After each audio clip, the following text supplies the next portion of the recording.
So we're going to be looking at the idea of empowering that divine pattern that's within each and every one of us, and we're going to do it in two different ways. First, we're going to be looking at what it means exactly to empower that divine pattern, and then second, by identifying three ways that we can actually do that to stimulate and activate that divine power that's within us. So, what does it truly mean to empower the divine pattern? Well, let's look at the definitions. Empower has a short definition in the dictionary, and it says to give official authority or legal power to. To give official authority or legal power to. Now, to give authority to is yes, and to give power to, I'd say that's true about divine power. But to enliven, to quicken, to expand, to call forth, to embody, to make real in our lives. Or, in the words of Dr. Johnny Coleman, who was an early CSL minister, religious science minister, she would always say, to stand on your own two big spiritual feet. Learn how to stand on your own two big spiritual feet. Are you familiar with Dr. Coleman? Yeah. Yeah. So, the divine pattern, and there are really two trains of thought about this in the spiritual realm. There's one train of thought. It says that our original nature is sinful, and we need eternal and external salvation. We need to be saved, in other words. And then the other train of thought is that our original nature is divine, and all we need to do is remember that we are one with our Creator. So you know which one religious science of mind adheres to. Because we're told in religious science, in our textbooks and what have you, that we are made in the image and likeness of God. It also says it in John 5, verse 26, for as the Father hath life in himself, so hath he given to the Son to have life in himself. And we're all sons and daughters of God, are we not?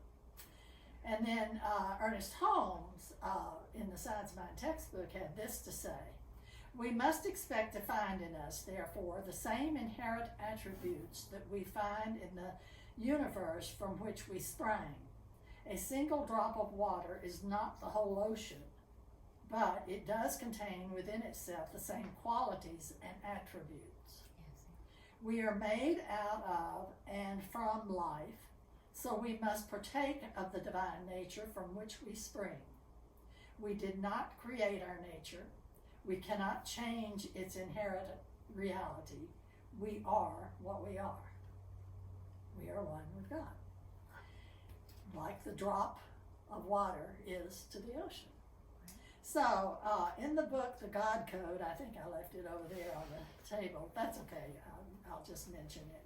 But it's a book written by Greg Braden that came out a few years ago. I don't know how many of you have had a chance to read it. But he sets out to prove in his research that we actually have the ancient name of God literally written in our DNA. Now, it's a fascinating book to read, but it's not necessarily the easiest book to read. But I can tell you this, he was a speaker, I think, at a Solomar at one time, and he talked about the God Code. And after you hear him talk, you know he must know what he's talking about, that you truly do believe that you've got the name of God stamped on every part of your DNA. So I think it's interesting. But anyhow, there was one of the ministers that said that what DNA really means is our divine natural attributes. Divine natural attributes is the DNA that he's talking about. So what does it mean to empower this divine nature or this divine pattern that's within each and every one of us? It means to give life to our truth, to give life to our truth, our divine natural attributes, not just in theory, but in our earthly experience. It means to be the soul that truly knows its own divinity, to know the truth and to know your own divinity. Now, so now that we're on the same page, and what we mean by the phrase empowering the divine pattern, the question is, how do we do that? How do we do that?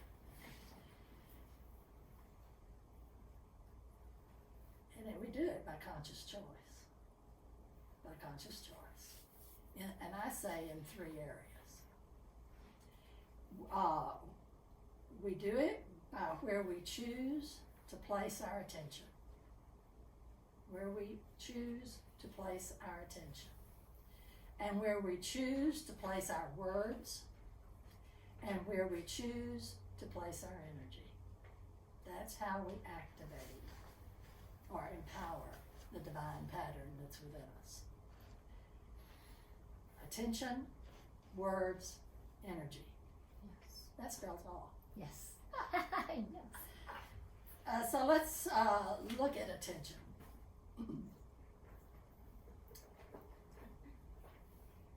We're told in the scriptures to say this: choose ye this day whom you will serve.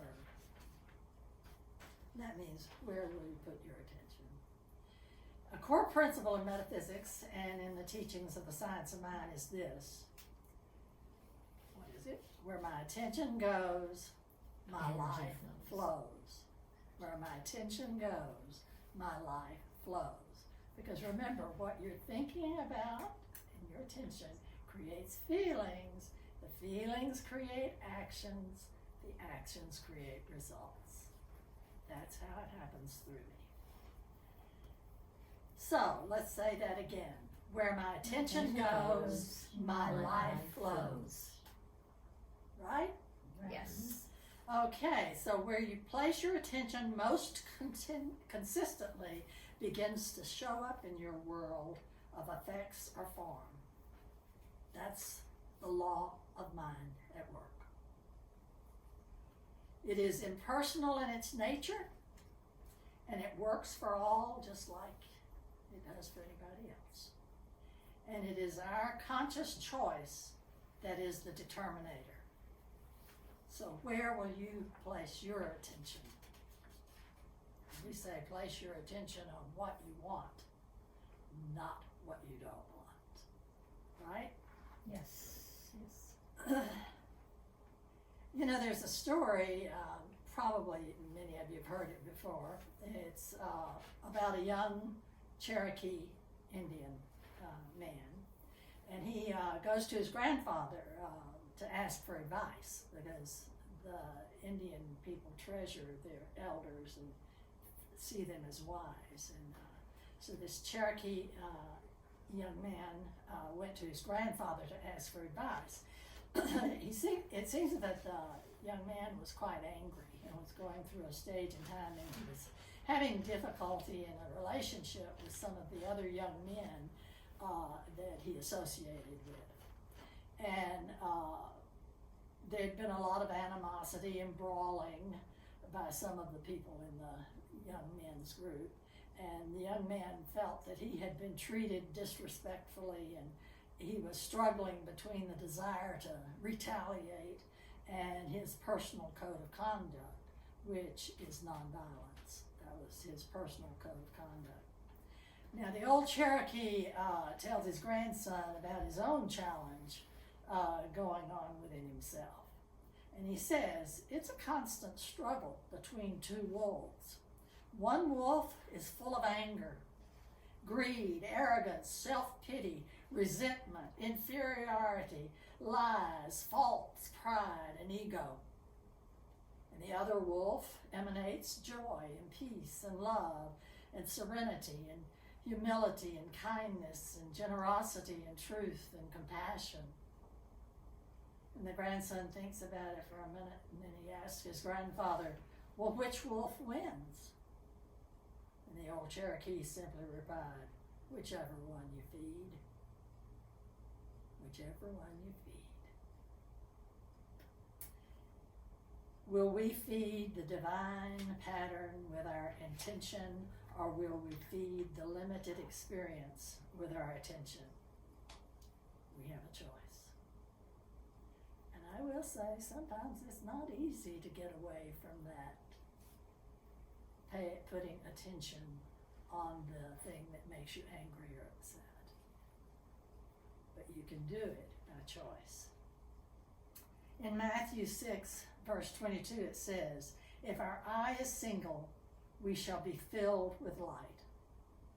If our eye is single, we shall be filled with light. In other words, put your attention on the positive aspect of things. And so we empower that divine pattern by having a single eye on it, or by giving it our attention. So the next phase of that is words. We empower the divine pattern by the words that we speak. And in the scripture it says, in the beginning was the Word, and the Word was with God, and the Word was God, and without him was not anything made that was made. Wow. We have the power of the Creator of the universe within us, within our Word. Within our Word. You know, someone once said, I personally think that we developed language because of our need, a deep need to complain. Isn't that an interesting thought? But the psalmist said this, set it, watch, O Lord, before my mouth, keep the door of my lips. In other words, choose the words that I speak. So, what is it that your words are empowering? Just let me give you this warning. Never say a thing about yourself that you do not want to see realized in your life. Never say a thing about yourself that you do not want to see realized in your life. The universe does not know, right? It doesn't have a way of analyzing it or anything. So whatever you tell the universe, it believes you.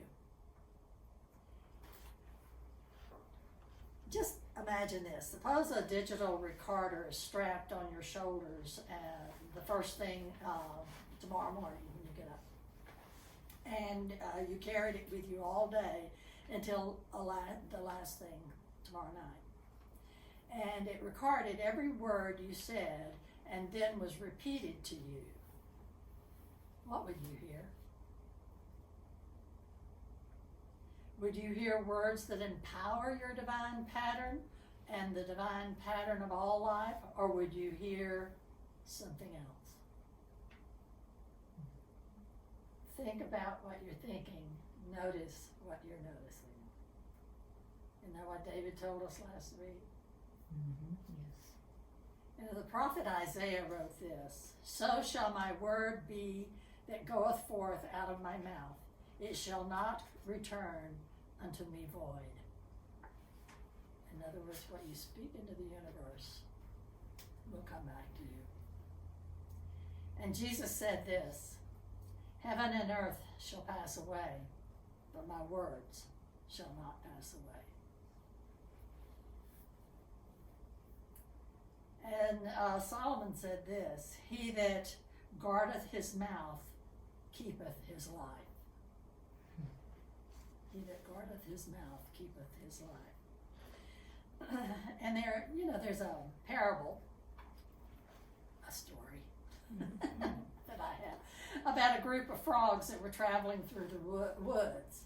And they were happy and hopping around contentedly, going about their froggy things. And when two of them actually fell into a deep pit. And all the other frogs started gathering around the pit and to see if what they could do to help their companions. And when they saw that it was very, very deep, and the pit was so deep that they couldn't get to them, so the rest of the group agreed that it was hopeless. There was no way to be able to save the two frogs that had fallen into the pit. And so they told the two frogs in the pit that they should prepare themselves for their fate, because they were as good as dead. There was nothing that they could do to get them out of there. But unwilling to accept this fate, the two frogs that were in the pit began to jump with all their might. They just kept jumping and jumping. And some of the frogs shouted into the pit that it was hopeless. Quit wearing yourself out. And that the two frogs would just be in a sadder situation if they weren't more careful. They might injure themselves. So you need to be more obedient to the froggy rules and more responsible. Just meet your demise. And so, but the other frogs that were on outside the pit, they started shouting that they were already as good as dead and they might as well give up. And but the two frogs inside kept jumping because as hard as they could, because they had the desire to continue to live. And after several hours of desperate effort, they were quite weary and quite tired. And finally, one of the frogs just gave up and took heed to what the other froggies were telling him, and he was just worn out and disheartened, and so he quietly resolved himself to the fact that his fate was that he was to make his transition. So he lay down at the bottom of the pit and died as the others looked on in helpless grief. Now meanwhile, the other frog continued to jump as hard as he could, although his body was racked with pain and he was completely exhausted. And his companions began again yelling for him to accept his fate, stop the pain, and just die. And the weary frog jumped harder and harder and harder. And wonder of wonders, he finally leapt so high that he sprang out from the pit. Amazed, the frogs that were standing around the pit, well, of course, they celebrated this miraculous freedom, and then they gathered around him and asked, "Why did you continue jumping when we told you it was impossible?" And reading their lips, the astonished frog explained to them that he was deaf. And when he saw them gesturing and shouting, he thought they were encouraging him and cheering him on. All right. Because he perceived their shouts as encouragement, he was inspired to try harder and to succeed against all odds. One listened to the words and allowed them to destroy him. The other, unable to hear, interpreted the actions according to his belief in good. There is a power in life and death in the tongue, your own and that of others. You can kill that power within with your words, or you can empower that power within. So are you using your words to empower that divine pattern within? And finally, the third element is energy. You know, everything is energy. It just changes form. But Ernest Holmes said this in The Science of Mind. The world is beginning to realize that it has learned all it should through suffering and pain. The world is beginning to realize that it has learned all it should through suffering and pain. What if we used our energy for love, which certainly empowers the divine pattern?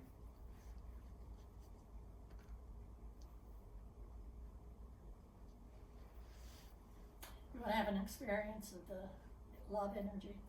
Yes. If you'll just sit down and imagine in front of you, sitting in front of you, is someone that you love very, very much and that loves you. And you start generating that feeling of love and feeling the love. As that love is generated and that feeling of love expands, let's bring it into the entire room and feel that love energy circling in the entire room and circling in through and around each and every one of us. And can you feel the love energy? And now let's just imagine that it's circling in this entire county. The love that is generated is circling into the pastures and to the streets and the highways and the homes that are around us. And this love continues to expand and generate throughout San Antonio area and all of South Texas. Let's send our love through all of the South Texas area. Feeling that love that's generated.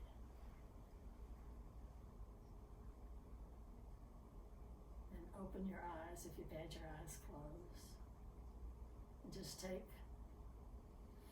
account of your feelings. Are you feeling very different than you did before we started? Do you feel that energy of love?